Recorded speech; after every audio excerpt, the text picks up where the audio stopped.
Okay, so I am looking at about 6 minutes left, and I've got 4 of you, and I want to ask a wrap-up question, which is this. What is the one thing that you had to learn the hard way that you wish somebody had warned you about before you got into business? What is the one thing you had to learn the hard way? Josh gets to go first. All right. Focus. I think the thing that was hardest to learn is what focus really means. So I kind of touched on this before when I said it's not what you do, it's what you don't do. I really, really, really mean that. There are probably thousands of people out there right now that have the same ideas as everything that we say within GrooveShark. They want to make listening to music easier and faster and more accessible, and they want it on your phone. They want to eventually have it on TVs and in your car and all this other stuff. You know, the gap between those ideas, which are everywhere, and the reality of implementing them is focus. It's about, you know, keeping your eye on the ball the whole time, only doing the things that really need to get done, sacrificing a lot along the way. There will be a lot of things you don't do if you're doing everything right. And it just seems so counterintuitive that back in early GrooveShark and for the first 2 years of the company at least, that was something I definitely didn't know. And we kind of threw everything we could into the product. It didn't work, scrapped it, started over, and we've really focused on simplicity since then. For us, I was going to say focus too, but you took that. So I'm going to say search engine optimization. I can't say that anyway. Ours would be implementation. Just the same, I'm sure it's related to focus, but to move quickly and to implement things. We talk about, have great ideas and do whatever else, but I think implementing those things and making sure everything gets done is something that I learned to get better at the hard way by missing out on opportunities or not following through with something that we should have implemented and put in quickly. I think probably being a student of learning is not necessarily learning of technology, but is learning, being part of a group like Vistage, having friends like John Spence, reading books, for me, a lot of audio books, is that I think it seems like I went through a period for the first 5 years. And it's not that I thought I knew everything, but I probably thought I knew everything. And then you get humbled, you get kicked down, and then you become a student of learning and you realize how much you don't know. So now I'm just like eager to learn constantly. Can I say one more thing? Staying very active. I think just working really hard and not getting complacent. I think that's very important. For mine, it's learning to delegate. When I first started, I just thought I could do everything, and fact is I can't, and actually there's other people out there that can do it better than I can. So once I started to realize, hey, if I don't like doing this, maybe there's somebody else that really does like doing this part of the job. And once I started realizing that other people can do actually better than I can, I saw tremendous growth. So I wish I would have done that earlier. And with that, will you all help me thank our 4 panelists today?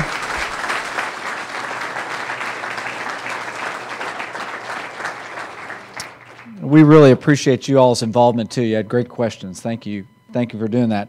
It's readily apparent after this past hour why these folks have been so successful and why they were Business of the Year award winners.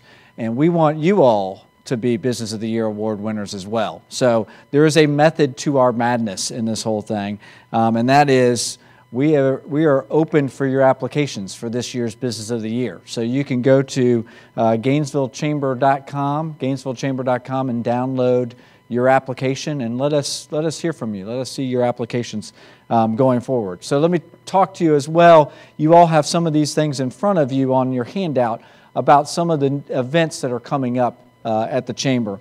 On July 14th from 9 to 11 in our boardroom, in the Chamber boardroom, we'll have Guerrilla Marketing Strategies. The presenter is Andy Sherrard, who's the co-founder and president of O2B Kids, in our boardroom that day. So you all want to make sure that you don't miss that.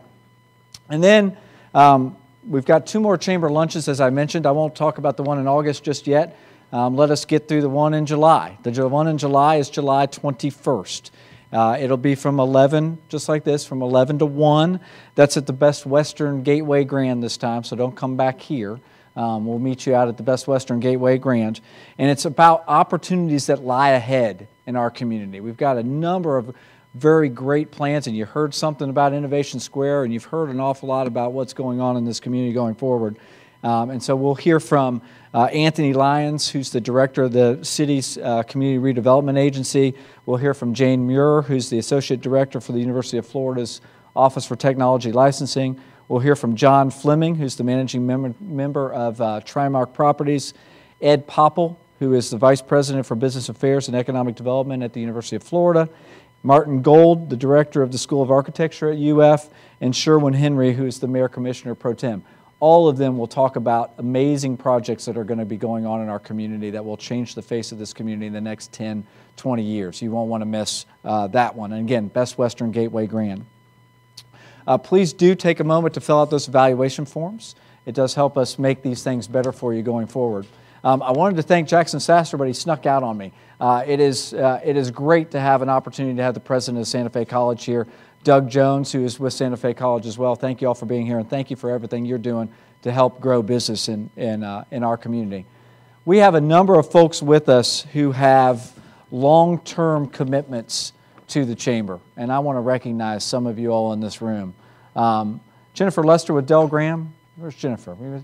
40 plus years with the Chamber. 40 plus years. We thank you very much for that. How about 30 plus years? Jim McGuire and Brad White, SunTrust. Thank you all. 30 plus years.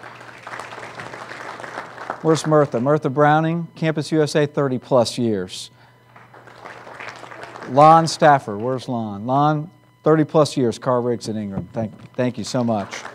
And then David Wilson, 34 years, BBVA Compass. David, thank you for that. 20 plus years, Don Davis. Where's Don? I know I saw him. Don, 27 years. Thank you.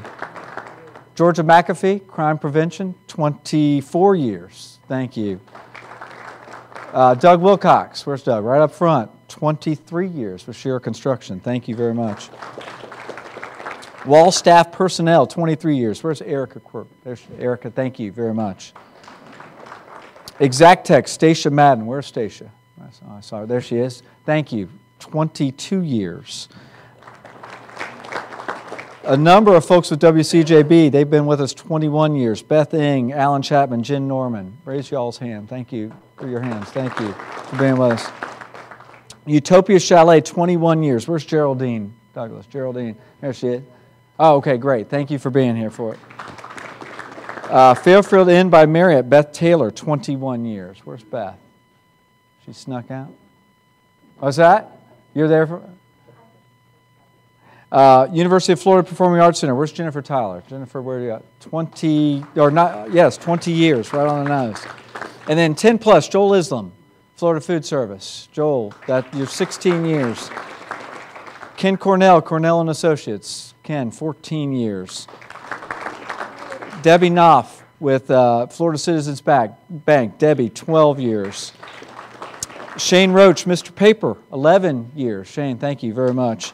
And then sitting right up here, Tim Broom,